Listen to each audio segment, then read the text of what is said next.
AM kitchen വ്ളോഗിൻ്റെ പുതിയൊരു വീഡിയോയിലേക്ക് എല്ലാവർക്കും സ്വാഗതം.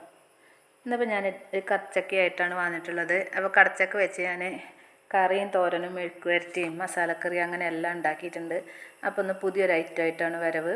ഇതൊരു പരീക്ഷണമാണ്, പക്ഷേ സക്സസ് ആയിട്ടുണ്ട്. അതുകൊണ്ടാണ് നിങ്ങളുമായിട്ട് ഷെയർ ചെയ്യുന്നത്. അപ്പോൾ ഞാൻ കടച്ചക്ക വെച്ചിട്ടൊരു ചിപ്സ് ഉണ്ടാക്കുകയാണ്.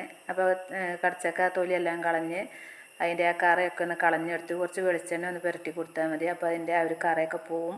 അതിന് ശേഷം അതാ കനം കുറച്ച് ഏത് ടൈപ്പിൽ വേണമെങ്കിലും നമുക്ക് അരിഞ്ഞെടുക്കാം. കനം കുറച്ച് അരിയണമെന്നേ ഉള്ളൂ. അപ്പോൾ ഞാനിതുപോലെയാണ് അരിഞ്ഞെടുത്തത്. ഇനിയിപ്പോൾ ഇതിലേക്ക് ഉപ്പും മഞ്ഞൾപ്പൊടിയും ചേർത്ത് കൊടുക്കണം. അപ്പോൾ നമുക്ക് പാത്രം ഒന്ന് മാറ്റി കൊടുക്കാം.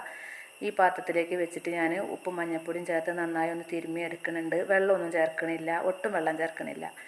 അപ്പോൾ അതൊക്കെ ഉപ്പും മഞ്ഞൾപ്പൊടിയും ചേർത്തൊന്ന് തിരുമ്മി എടുക്കുന്ന സമയം കൊണ്ട് നമുക്ക് പാൻ അടുപ്പത്തേക്ക് വെച്ച് ഇതൊക്കെ ഒന്ന് ചൂടാക്കി എടുത്തിട്ട് അതിലേക്ക് ആവശ്യത്തിന് ഉപ്പും കുറച്ച് ഒരു 1/2 ടീസ്പൂണിൻ്റെ അടുത്ത് മഞ്ഞൾപ്പൊടി ചേർത്തിട്ടുള്ളൂ. നന്നായി തന്നെ കൈ വെച്ചൊന്ന് തിരുമ്മിയെടുക്കുക. എന്നിട്ട് നമുക്കിത് ചൂടായിട്ടുള്ള വെളിച്ചെണ്ണയിലേക്ക് ഇത് ചേർത്ത് നന്നായിട്ട് ഫ്രൈ ആക്കി എടുക്കുക. അപ്പോൾ വെള്ളമൊന്നും ചേർക്കാത്തത് കൊണ്ട് തന്നെ ചിലർക്ക് സംശയം ഉണ്ടാവും, അപ്പോൾ അതിലേക്ക് ഉപ്പ് പിടിക്കുമോ എന്നുള്ളത്. ഉപ്പൊക്കെ നന്നായിട്ട് പിടിക്കും. അപ്പോൾ വെളിച്ചെണ്ണ അത് മുങ്ങിക്കിടക്കാൻ ആവശ്യത്തിനുള്ള വെളിച്ചെണ്ണയാണ് എടുക്കേണ്ടത്. അപ്പോൾ വെളിച്ചെണ്ണ എടുത്തു. സൺഫ്ലവർ ഓയിലൊക്കെ ചേർക്കാം, പക്ഷേ നമ്മൾ വെളിച്ചെണ്ണയിലാണല്ലോ ഇങ്ങനത്തെയൊക്കെ ചെയ്തെടുക്കുമ്പോൾ ഒരു പ്രത്യേക ടേസ്റ്റ് ഉള്ളത്. അതുകൊണ്ടാണ് ഞാൻ വെളിച്ചെണ്ണ എടുത്തത്. നല്ല നാടൻ വെളിച്ചെണ്ണയാണ് നമ്മൾ ആട്ടിക്കൊടുത്തിട്ടുള്ളത്. അപ്പോൾ അതിലേക്ക് നമ്മുടെ ഈ അരിഞ്ഞ് വെച്ചിട്ടുള്ള കടച്ചക്ക കഷ്ണങ്ങൾ ചേർത്ത് ഒന്ന് നന്നായി ഒന്ന് ഫ്രൈ ആക്കിയെടുക്കുക. പിന്നെ അത് ഇട്ട് കഴിയുമ്പോൾ തന്നെ ഒന്നും ഇളക്കരുത്. അതൊക്കെയാണ് ശ്രദ്ധിക്കേണ്ടത്. നമ്മൾ ചക്കയൊക്കെ വറുത്തെടുക്കണ പോലെ തന്നെ. അപ്പോൾ നന്നായി ഇത് ഒരു ഭാഗം അങ്ങനെ നന്നായി മുരിഞ്ഞ് വന്നു എന്ന് നമുക്ക് തോന്നുമ്പോൾ മാത്രം നമ്മളിത് ഇളക്കി കൊടുക്കാവൂ. അതിന് മുമ്പ് ഇളക്കാൻ പാടില്ല. അപ്പോൾ അതൊക്കെ ഒരു 3/4 മൂപ്പിലൊക്കെ ആയി വന്നിട്ടുണ്ട്. ഇനിയിപ്പോൾ നമ്മളിതിൻ്റെ ഒപ്പം നിൽക്കുകയൊന്നും വേണ്ട. തീയൊക്കെ ഒന്ന് കുറച്ച് വെച്ചിട്ട് അങ്ങനെ കിടന്ന് ആ ഒരു എണ്ണയിൽ കിടന്ന് അങ്ങനെ മൂത്ത് വന്നോളും. അപ്പോൾ ഞാൻ ആദ്യത്തെ ഇട്ടതൊക്കെ നന്നായി മൂത്ത് ഫ്രൈ ആയി വന്നിട്ടുണ്ട്. ഇനിയിപ്പോൾ ഇത് എണ്ണയിൽ നിന്ന് മാറ്റിയെടുക്കുകയാണ്. ഈ മഴയത്തൊക്കെ ഇതിങ്ങനെ എന്തെങ്കിലും കറുമുറ കുറിക്കണമെന്നുണ്ടെങ്കിലേ ഇതൊക്കെയാണ് നല്ലത്.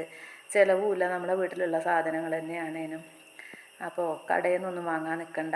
ഇങ്ങനെ വല്ല ചക്കയോ കടച്ചക്കയോ കപ്പയോ അങ്ങനെ എന്തുണ്ടെങ്കിലും ഫ്രൈ ആക്കി എടുത്തോ.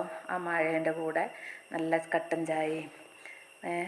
ചായയും പരിപ്പ് വടയും പഴംപൊരിയും ജോൺസൺ മാഷൊന്നും വേണ്ട. നമ്മളെ നാടൻ രീതിയിലുള്ള ഈ ഒരു വറവുകളും പറ്റും. ചക്ക അങ്ങനെയൊക്കെ ഉള്ളതും പറ്റും കട്ടൻ ചായയൊക്കെ ആയിട്ട്. അപ്പോൾ ഞാൻ ആദ്യത്തേത് ഇവിടെ വറുത്തെടുത്തു. ഇനിയിപ്പോൾ അടുത്ത ബാച്ചും ഇതുപോലെ തന്നെ ചെയ്തെടുക്കുകയാണ്. പിന്നെ ആകെ പറയാനുള്ള ഒരു കാര്യം എന്താണെന്ന് വെച്ചാൽ നമ്മുടെ ചാനൽ പുതുതായി കാണുന്നവരൊക്കെ ഉണ്ടെങ്കിൽ ഒന്ന് സബ്സ്ക്രൈബ് ചെയ്ത് കാണണേ. വീഡിയോ കണ്ടിട്ട് ഇഷ്ടമാവുകയാണെന്നുണ്ടെങ്കിൽ മതി. പിന്നെ ഷെയർ ചെയ്യാനും ലൈക്ക് ചെയ്യാനും കമൻറ്റ് ചെയ്യാനൊന്നും മറക്കരുത്. അപ്പോൾ ഞാൻ കട്ടൻ ചായ അല്ല പാൽച്ചായയാണ് ഒന്ന് മാറ്റി പിടിച്ചതാണ്. അപ്പോൾ ഇന്നത്തെ ഈ വീഡിയോ എല്ലാവർക്കും ഇഷ്ടമായി എന്ന് കരുതുന്നു. പുതിയൊരു വീഡിയോയുമായി അടുത്ത ദിവസം വീണ്ടും കാണാം.